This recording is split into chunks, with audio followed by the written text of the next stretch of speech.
एक युद्ध है जो बाहर नहीं लड़ा जाता। न कोई देखता है इसे, न कोई जानता है। ये भीतर चलता है, चुपचाप, लगातार। और इस युद्ध का नाम है तुलना। मनुष्य के मन का स्वभाव ही है तुलना करना। ये उसकी कमजोरी नहीं, ये उसकी बनावट है। लेकिन जब ये तुलना दिशा खो देती है, तब वो आगे बढ़ने की प्रेरणा नहीं, भीतर को जलाने वाली पीड़ा बन जाती है। पहली तुलना, जो सबसे आसानी से दिखती है। वो देखता है कि जिसके साथ वो बड़ा हुआ, वो आज कहाँ है। जिसने उतना प्रयास नहीं किया, उसे वो मिला जो इसे नहीं मिला। जिसके पास योग्यता कम थी, उसके हिस्से सुविधाएं अधिक आईं। और भीतर एक प्रश्न उठता है, मैंने क्या कम किया? ये प्रश्न पहले धीमा होता है, फिर तेज होने लगता है, और धीरे धीरे ये प्रश्न उत्तर मांगना बंद कर देता है और केवल जलाता रहता है। दूसरी तुलना, जो और भी गहरी होती है, ये दूसरों से नहीं होती, ये अपने आप से होती है।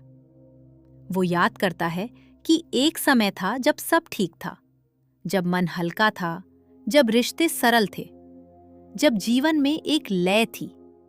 और अब वो लय टूटी हुई है। वो हल्कापन कहीं खो गया है।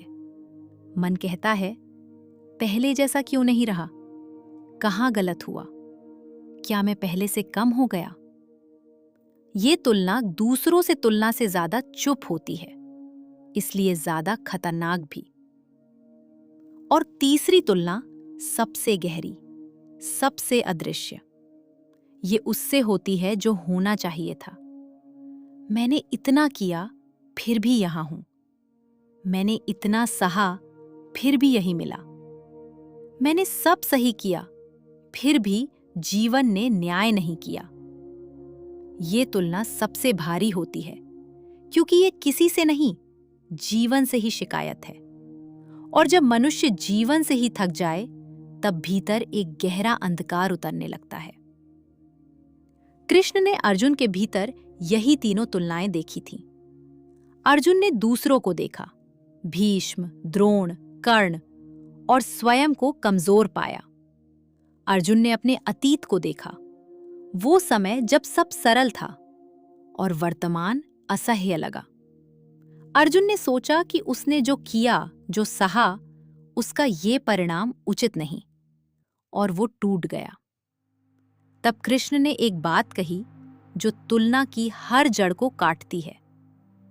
भगवद गीता, अध्याय 2, श्लोक 47। कर्मण्येवाधिकारस्ते मा फलेषु कदाचन। तुम्हारा अधिकार केवल कर्म पर है, फल पर नहीं। ये वाक्य सुनने में सरल है, पर इसकी गहराई असाधारण है। इसका अर्थ ये नहीं कि परिणाम महत्वहीन है। इसका अर्थ ये है, तुम वो नहीं हो जो तुम्हारे पास है। तुम वो नहीं हो जो तुम थे। तुम वो नहीं हो जो तुम्हें होना चाहिए था।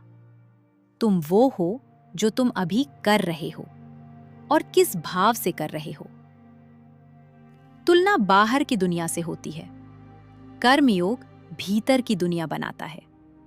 जब मनुष्य अपना माप दूसरों की उपलब्धियों से लेना बंद कर देता है, तब पहली बार वो अपनी असली ऊंचाई देख पाता है। जब वो अतीत से तुलना करना छोड़ देता है, तब वर्तमान में जीने की शक्ति जन्म लेती है। जब वो उस काल्पनिक जीवन से जो होना चाहिए था मुक्त हो जाता है, तब जो है उसमें अर्थ दिखने लगता है। ये सरल नहीं है, ये एक दिन में नहीं होता, पर कर्मयोग यही कहता है, हर बार जब तुलना उठे, उसे देखो, पहचानो, और धीरे से अपने कर्म की ओर लौट आओ। क्योंकि तुम्हारा युद्ध किसी और से नहीं है। तुम्हारा युद्ध उस मन से है जो बार बार बाहर जाता है और भूल जाता है कि शांति भीतर है। और जीवन का सबसे बड़ा चमत्कार भी यही है। जिस दिन आप दूसरों से अपनी तुलना करना बंद कर देते हैं, ठीक उसी दिन आपके भीतर एक अनूठा और सच्चा आप जन्म लेता है। तब आप किसी की परछाई नहीं बनते, बल्कि अपने ही अस्तित्व का सबसे सुंदर रूप बन जाते हैं।